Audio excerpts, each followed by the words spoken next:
Frank Betcher, the author of How I Raised Myself from Failure to Success in Selling, listed enthusiasm as the first of his 13 success objectives, and his enthusiasm became one of his most powerful assets as he learned to use the great self-motivator to be enthusiastic, act enthusiastic. As the eminent teacher and psychologist William James has so conclusively proved, the emotions are not immediately subject to reason, but they are always immediately subject to action. We can achieve nothing important until we have enthusiasm. Now, Dr. Hill will explain how you can develop a feeling of enthusiasm for all that you do.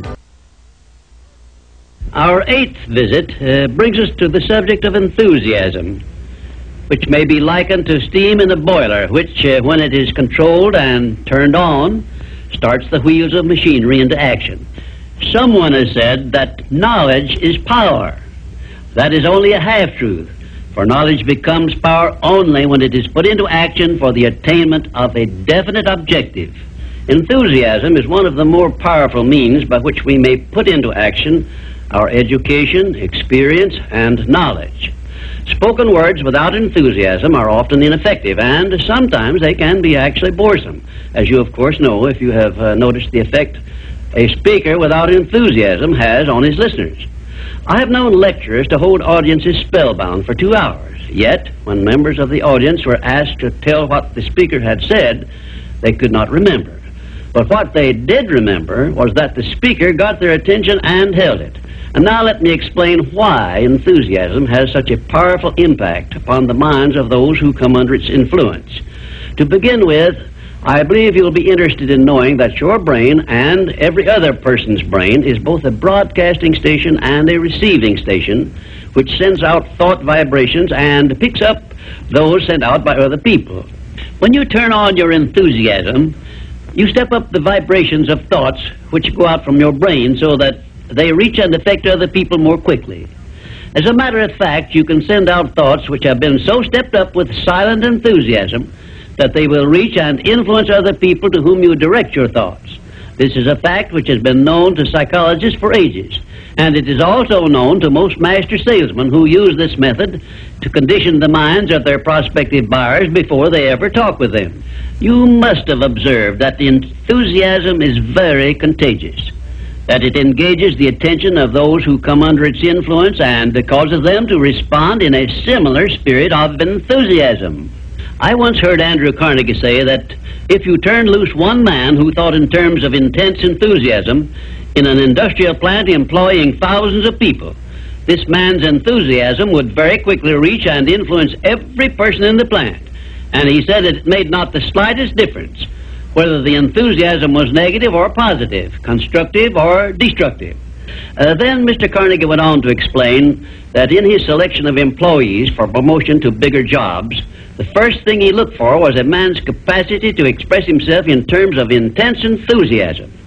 He said that enthusiasm is one of the most important traits necessary for leadership.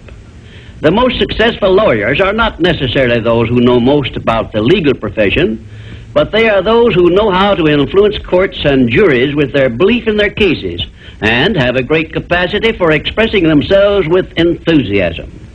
When you are introduced to another person, you have a marvelous opportunity to sell yourself favorably to that person by the extent of the enthusiasm you express in accepting the introduction. When you shake hands with another person, you have also a fine opportunity to make a favorable impression by the warmth of enthusiasm you put into that handshake. If there is anything which leaves me flat and unfavorably impressed when I'm introduced, it's an extended hand which feels like a piece of cold ham and acknowledges the introduction with a cold, canned, pleased to meet you, with no signs of enthusiasm back of it. Now, right here, let me give you a brief course in salesmanship, which may be of value to you the remainder of your life. When you meet anyone on whom you wish to make a favorable impression, when it is a stranger you have not previously met or someone with whom you are already acquainted, do these things. 1, Turn on your enthusiasm and so modulate your voice with it that you definitely make the other person feel you are happy to communicate with him. 2, when you shake his hand, take a firm grip on it and give it a quick, firm squeeze at the end of each word you express in your greetings. For example, say, "How do you do? I am so very glad to meet you." Do not crush the hand, however, as I have known some people to do.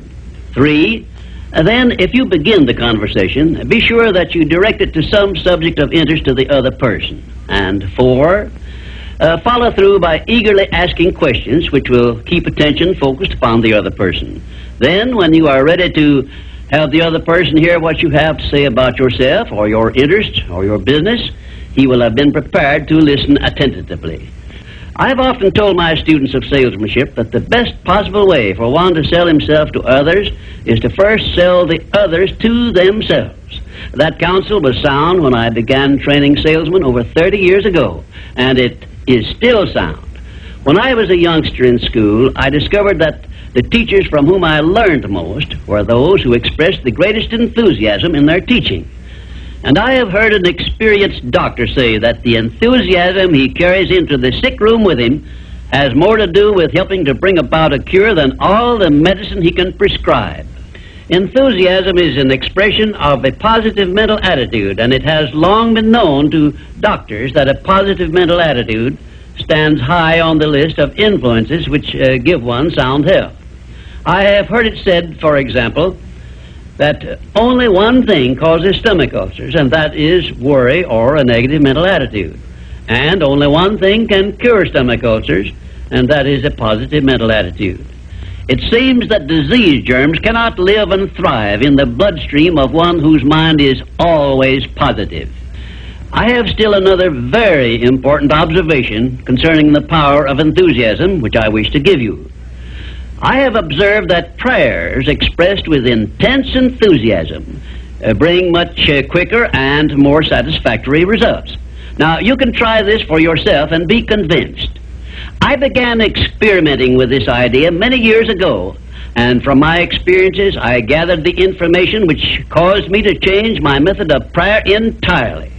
I now use the prayer I recommended to you on previous visits, with the gratifying results that I get quicker and more favorable action from my prayers than I did when I expressed them in a spirit which lacked enthusiasm. I suggest that a very practical way to begin learning to express yourself with enthusiasm will be to follow the habit of reading aloud for 10 minutes daily, putting all the enthusiasm at your command into your reading. You will be surprised in a short while at how much this will help you in speaking with enthusiasm in your ordinary conversations. I would suggest also that you adopt the habit of practicing enthusiasm in your conversations with your family and your business associates. Incidentally, this habit will make you more popular with those who are close to you.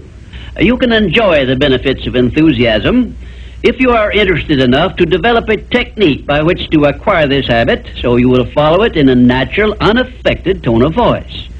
If you follow my suggestion that you read for 10 minutes daily as a means of acquiring the habit of enthusiasm, I recommend that you write down a list of 10 subjects, things, or circumstances in which you have the keenest interest, and use this list for your practice purposes. You will have no difficulty in reading in a tone of enthusiasm in connection with the things that you like best. And finally, if you have not already picked up some useful ideas as to how the habit of enthusiasm can be developed, or what causes one to be enthusiastic, let me give you an example which may provide you with an interesting cue. You perhaps remember when you were courting the person of your choice, or being courted, as the case may be, you needed no one to tell you how or why to be enthusiastic. Of course not, because the motive of love or affection took care of this without effort on your part. Just remember that enthusiasm is always easily expressed when one is inspired by a burning desire for something, or any motive associated with one's closest interests. Where there is no motive, there is apt to be no enthusiasm. Remember also that the 3 basic motives which it has been said practically rule the world are: 1, the emotion of love; 2, the emotion of sex; 3, the desire for financial gain.